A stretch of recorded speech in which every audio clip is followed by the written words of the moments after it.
சடனா நைட் என்ன பண்றான் அப்படின்னு பார்த்தா அவனோட தலைக்காணியை எடுத்துட்டு ஹீரோயினோட ரூமுக்கு வந்துடுறான். என்னோட ரூம்ல ஏசி ஒர்க் ஆகவே இல்லை, ரொம்ப புழுக்கமா இருக்கு, அதனால நான் உன்னோட ரூம்ல இங்க படுத்துக்கிறேன் அப்படின்னு கேக்குறான். ஹீரோயின் பயந்துகிட்டே படுத்துக்கிட்டு இருக்கா. இவன் வேற பக்கத்துல போய் படுக்கிறான். அவ்வளவுதான், அவ உருண்டு கீழே விழுந்துருவா போல. இது பாரு, தயவு செஞ்சு பயப்படாத, நான் ஒண்ணுமே பண்ண மாட்டேன், ரிலாக்ஸா படுத்து தூங்க அப்படின்னு சொல்றான். கண்டினியூவா இதே மாதிரி ஏசி ரெடி ஆகலன்னு வந்துகிட்டே இருக்கான். நான் என்னோட ஃப்ரெண்டுக்கு வந்துட்டு சர்வீஸ்க்கு ஃபோன் பண்ணி கூப்பிட்டேன், ஒரே நாள்ல வந்து அவங்க ரெடி பண்ணி கொடுத்துட்டு போயிட்டாங்க, அது எப்படி இன்னும் ஆகல அப்படின்னு சொல்லி கேக்குறா.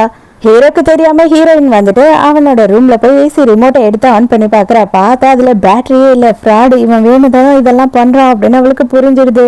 இதை போய் ஃப்ரெண்டு கிட்ட சொல்லும் போது ஃப்ரெண்டு பயங்கர இன்ட்ரெஸ்ட் ஆயிடுறா. ஏய், நல்லா இருக்குடி உன்னோட ஸ்டோரி, அது மட்டும் இல்ல, நீ நல்லா யோசித்து பாரு, அவர் உன் கூட தூங்கணும்னு நினைக்கிறாரு போல, ஆனா நீ தான் இந்த மாதிரி எல்லாம் பண்ணிட்டு இருக்க, பாவம், பரவாயில்ல விடு அப்படின்னு சொல்றா. வீட்டுக்கு போனா ஹீரோ உட்கார்ந்த இடத்துலயே தூங்கிட்டு இருக்கான். அப்ப ஹீரோயினுக்கு என்ன தோணுச்சோ ஏது தோணுச்சோ தெரியல, சும்மா தூங்கிட்டு இருக்க ஹீரோவை போய் கிஸ் பண்ணிடுறா. ஹீரோவும் வந்து முழிச்சிட்டு தான் இருந்திருக்கான் போல, அது தெரியாம இவ கிஸ் பண்ணிடுறா. அப்ப கேக்குறான், உனக்கு என்ன பிடிச்சிருக்கா, நீ என்ன லவ் பண்றியா அப்படின்னு கேட்கும் போது ஹீரோயினும் ஆமான்னு சொல்லிடுறா. ஆனா அந்த டைமுக்கு ஹீரோயினுக்கு போன் வந்துடுது. யான் இருக்கான் இல்லையா, ஃபுல்லா குடிச்சிட்டு அவன் போன் பேசுறான்.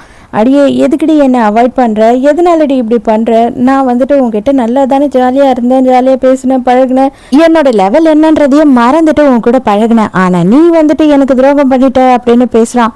இதெல்லாம் கேட்டுக்கிட்டு இருக்க ஹீரோக்கு செம்ம கடுப்பாகுது. அடே, இனிமே குடிச்சிட்டு நைட்ல அவளுக்கு போன் பண்ணேன்னு எனக்கு தெரிஞ்சது, உன்னை என்ன பண்ணுவேன் தெரியாது, போனை வேடா அப்படின்னு சொல்லி ஹீரோ புடுங்கி கட் பண்ணி விட்டுறா. கடுப்புல இருக்க ஹீரோ இன்னும் வேகமா கிஸ் பண்ண ஆரம்பிச்சிடுறான். ஹீரோயின் இப்பதான் கேக்குறா, இந்த ஏசி மேட்டர்லாம் போய் தானே, எனக்கு ஆல்ரெடி தெரியும் அதுல பேட்டரி இல்லைன்னு சொல்லிட்டு அப்படின்னு சொல்லும் போது, ஐயோ உனக்கு தெரிஞ்சிடுச்சா, மானமே போச்சு, சரி ஓகே, இதுக்கு மேல வந்துட்டு நான் அப்படியெல்லாம் நடிக்க வேண்டிய அவசியம் இல்லைல்ல, நான் இனிமே இந்த ரூம்ல உன் கூடயே இருக்கலாம்ல அப்படின்னு கேக்குறான்.